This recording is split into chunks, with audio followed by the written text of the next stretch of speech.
السلام علیکم ناظرین، welcome back to my channel. تو آج ہم بات کرنے جا رہے ہیں حضرت آدم علیہ السلام کی پیدائش کے بارے میں۔ تو چلیں شروع کرتے ہیں۔ اللہ تعالیٰ کے حکم سے جب حضرت آدم علیہ السلام اس دنیا میں تشریف لانے لگے تو اللہ تعالیٰ نے فرمایا انی جاعل فی الارض خلیفہ، کہ میں بنانے والا ہوں خلیفہ، ایک نائب۔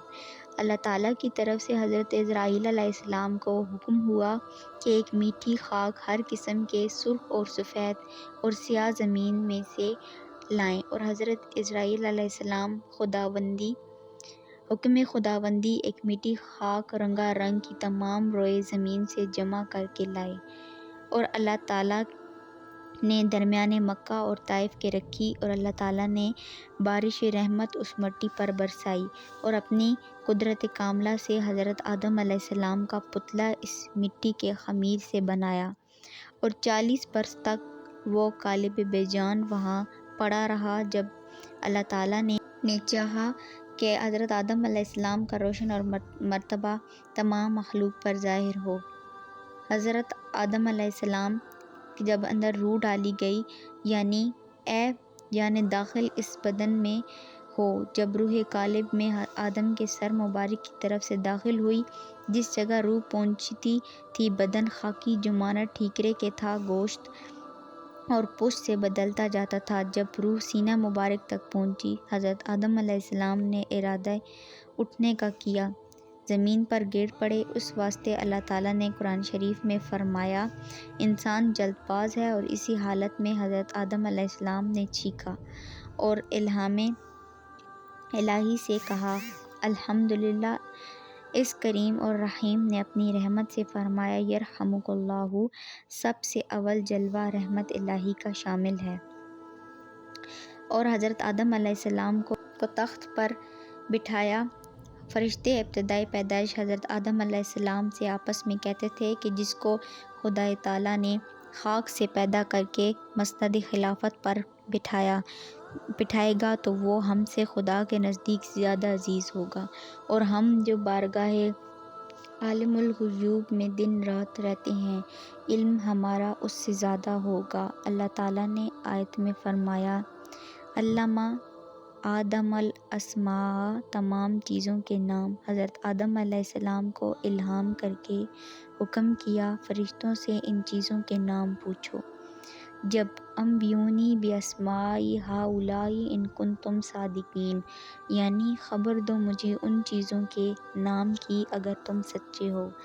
تب فرشتے عاجز ہوئے اور ہو کر بولے سبحانک لا علم لنا الا ما علمتنا انک انت العلیم الحکیم، یعنی پاک ہے تو اور نہیں علم ہمیں مگر جو تو نے سکھایا ہم کو، اور تو ہی ہے عالم اور دانا۔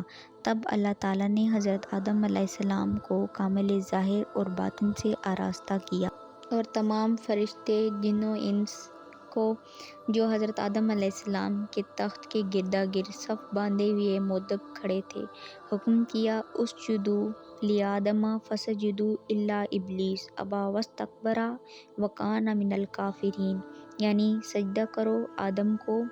اللہ تعالیٰ کے سب فرشتوں نے حضرت آدم علیہ السلام کو سجدہ کیا، مگر ابلیس نے ملعون نے انکار کیا اور بولا کہ میں آدم سے بہتر ہوں، اس واسطے کہ مجھے آگ سے پیدا کیا۔ اس نافرمانی سے شیطان ملعون روندا گیا اور فرشتوں سے نکالا گیا۔ جب حضرت آدم علیہ السلام وحشت میں رہنے لگے، تب حضرت آدم علیہ السلام پر خواب نے غلبہ کیا۔ وقت خواب میں اللہ تعالیٰ نے اپنی قدرت کاملہ سے آدم کے پسلی سے حضرت حوا کو پیدا کیا۔ جب حضرت آدم علیہ السلام بیدار ہوئے تو دیکھا کہ ایک پاکیزہ عورت ان کے پاس بیٹھی ہے۔ وہ نہایت خوش ہوئے اور پوچھا کہ تو کون ہے؟ حضرت حوا نے کہا میں تیرے بدن کا جز ہوں کہ اللہ تعالیٰ نے تیری پسلی سے مجھ کو پیدا کیا۔ روایت ہے کہ حضرت حوا کا حسن و جمال اس قدر تھا کہ تمام عالم کی خوبی 100 حصے تھی، اور اس میں سے 90 حصے حسن حضرت حوا کو اور 10 حصے باقی عالم کو عنایت فرمایا۔ آدم علیہ السلام سجدہ شکر بجا لائے۔ اللہ نے ان دونوں کو حکم دیا کہ اے آدم و حوا، تم دونوں اس بہشت میں رہو اور سب میوے اس بہشت کے کھاؤ، مگر اس درخت کے قریب مت جانا، یعنی اس درخت میں سے کچھ مت کھانا۔ جب ابلیس لعین نے آدم کو سجدہ نہ کیا اور روندا گیا اور فرشتوں سے نکالا گیا، اس سبب سے آتش کینہ اور حسد اس کے باطن میں شعلے مارتی تھی، اور وہ ہمیشہ اس تصویر میں رہتا تھا کہ کسی صورت اس سے بہشت میں بیٹھے اور آدم کو وہاں سے نکالے۔ پھر ابلیس حضرت آدم علیہ السلام اور حوا کے پاس گیا اور رونا شروع کیا۔ حضرت آدم علیہ السلام اور حوا نے پوچھا کہ کیوں روتا ہے؟ انہوں نے شیطان کو نہیں پہچانا۔ تب شیطان نے کہا کہ تم کو نصیحت کرتا ہوں، مجھ کو تمہارے حال پر رونا آتا ہے، اور تم اس جنت سے نکالے جاؤ گے، اور یہ جنت کی نعمتیں تم سے چھین لی جائیں گی، اور لذت حیات سے ذائقہ موت کا چکھو گے۔ ان دونوں کو اس بات کے سننے سے بہت غم ہوا۔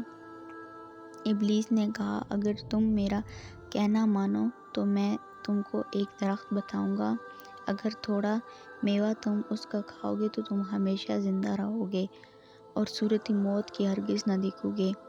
حضرت آدم علیہ السلام نے پوچھا، وہ کون سا درخت ہے؟ شیطان نے کہا، وہی درخت ہے کہ جس کے کھانے سے اللہ تعالیٰ نے منع کیا ہے۔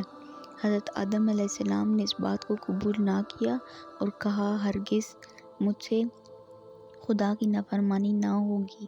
جب شیطان نے قسم کھائی کہ تمہارا خیر خواہ ہوں، بعد اس کے حضرت آدم علیہ السلام اٹھ کر چلے گئے، اور شیطان نے حضرت حوا کی خدمت میں جا کر اسی طرح ان کے دل میں وسوسے ڈالا، اور سانپ نے اب شیطان کے کہنے پر گواہی دی۔